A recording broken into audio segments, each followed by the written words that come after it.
I'm Beth Crowley. I'm a singer-songwriter, and I'm an advocate for eliminating the stigma against issues surrounding mental health.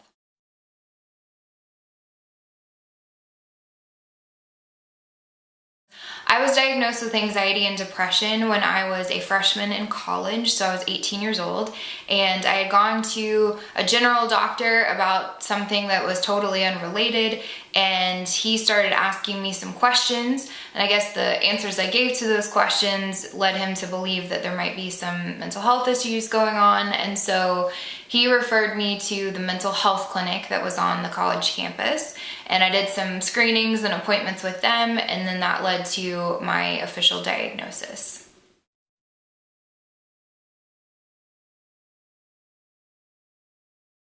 I think looking back, after I got my diagnosis, I could definitely tell that there were signs that there would potentially be some issues.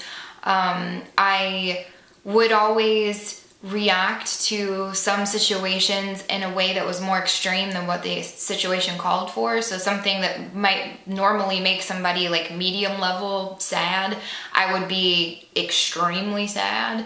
And I was always a sensitive kid. That was what, people that knew me always called me, was sensitive. And as I got to be a teenager, I think that became more evident that I had something a little bit deeper going on.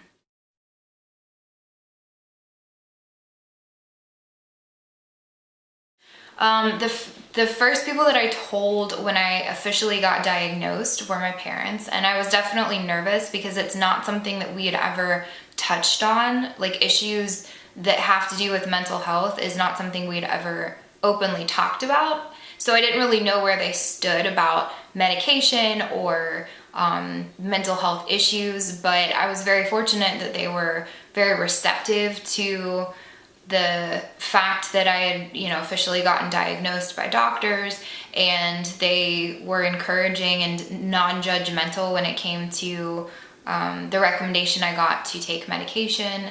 And then when it comes to my friends, it's not something that I feel the need to say purposefully, to make a point to let them know that I, take medication or that I have diagnoses, but I am very open if the topic of conversation comes up, and I'm also very open on my YouTube channel because I do a video series called Mental Health Chat, and I talk about the fact that I'm on medication.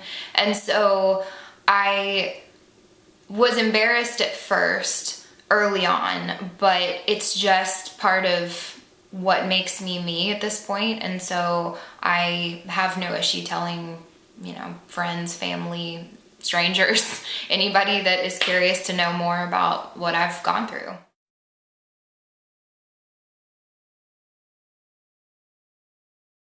I never knew of anybody in my family that had any official diagnosis when it came to mental health issues, and it was not really something that was touched on very much in school. I think when I was going through middle school and high school, it just wasn't something that people were open about or that we learned about in health class or in any other context having to do with our education. And it's encouraging for me to see now that in a lot of high schools especially, it's something that people are more open with, so that kids can better understand what they're going through, and if it's just going through a hard time or if there's actually something deeper that's happening.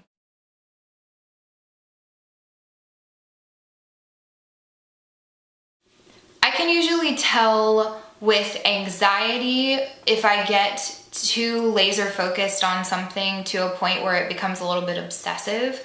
I know that I need to take a step back and figure out how to deal with that.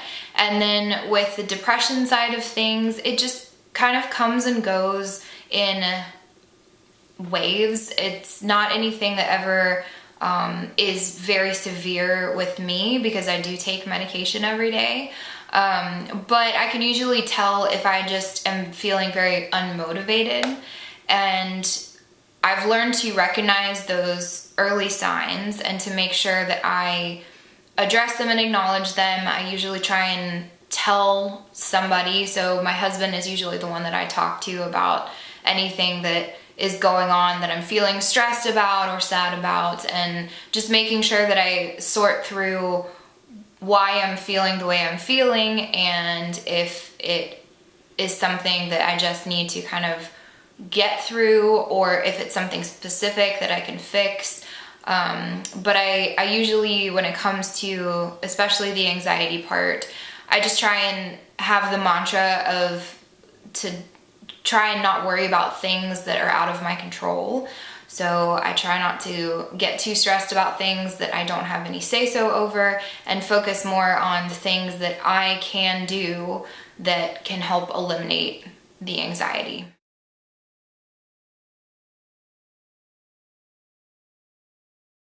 I think just having open conversations about it and acknowledging that more people than you would think are affected by mental health issues would go a really long way in eliminating the stigma. I think that just the more open and honest we can be about it, because it's not something to be embarrassed about. It's just in the same way that you would take, some kind of medication for a heart disease or high cholesterol. You take a medication to make sure that all of your brain functions are working properly. And I think having the approach of just not being ashamed of it, and in turn making other people feel more comfortable to be able to talk about it, would hopefully make it so that it's something that people are not as judgmental about. And I think that a lot of people are not that judgmental about it. I think the fear comes from people being judged more than is actually happening. So I think people are afraid that everyone's going to judge them, and so they don't say anything, when in actuality 4 out of 5 of the people are probably dealing with their own brand of struggle. So just recognizing that more people are affected by it than you would think, and trying to be comfortable with who you are, and if that's part of who you are, then learning to embrace it and get through it.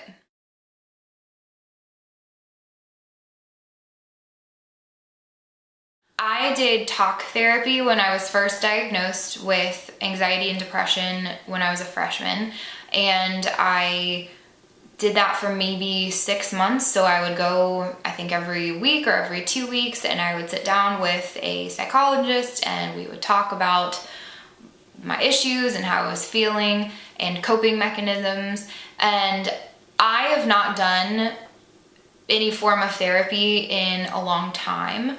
I am a pretty self-aware person, so I know when I'm going through something, and I'm able to have a dialogue with myself to figure out what's going on and what I need to do about it. And then I also have a very open and communicative relationship with my parents and with my husband, so they're kind of my source of therapy, and they help me work through things that I'm going through. But I know that there are a lot of people that benefit from therapy. I know that a lot of people I know go to therapy and definitely get a lot out of it. So it's something that I highly recommend for anybody that is struggling. And the easiest way to be able to find some place is a recommendation from your general doctor, or looking through a list of who's approved by your insurance, or just going online and searching, because online you can find if there's a particular specialty that you want a therapist to have, then you can find that.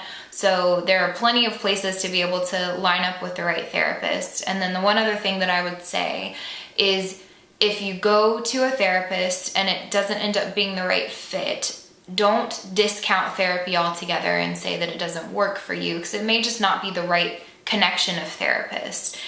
Going to therapy and finding the right therapist is almost like dating, where you may not get it right on the first try. It may not be the person that you feel comfortable opening up to. So just be patient when it comes to finding the right person for you.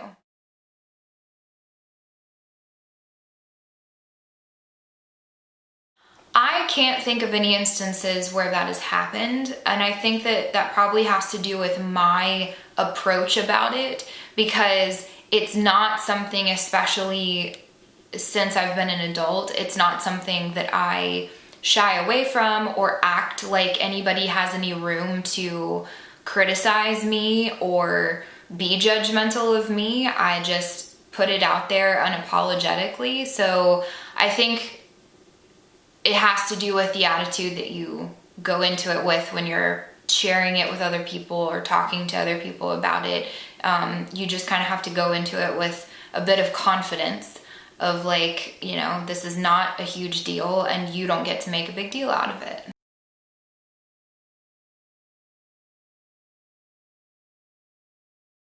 I feel like a lot of times, movies and TV shows especially that deal with mental illness, it's overly dramatic.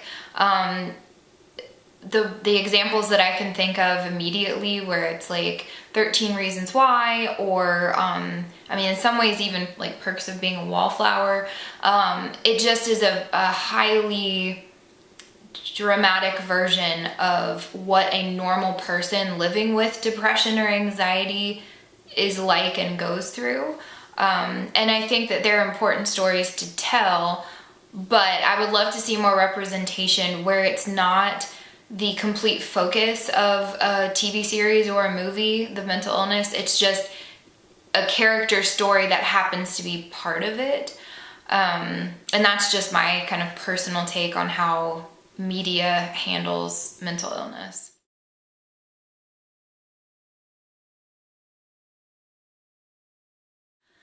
I would say just be forgiving. Be forgiving of yourself, be forgiving of others, be patient. It's not something to carry shame about, and it's certainly not something to make others feel ashamed about. Everybody's just doing the best they can with what they have, and just try and make some sense out of what you're feeling and try and be empathetic and a good listener for somebody else that might be going through something. And just know that happiness takes work. It's not easy, and it may take a lifetime of work, but it's work that's worth it because being happy is worth it.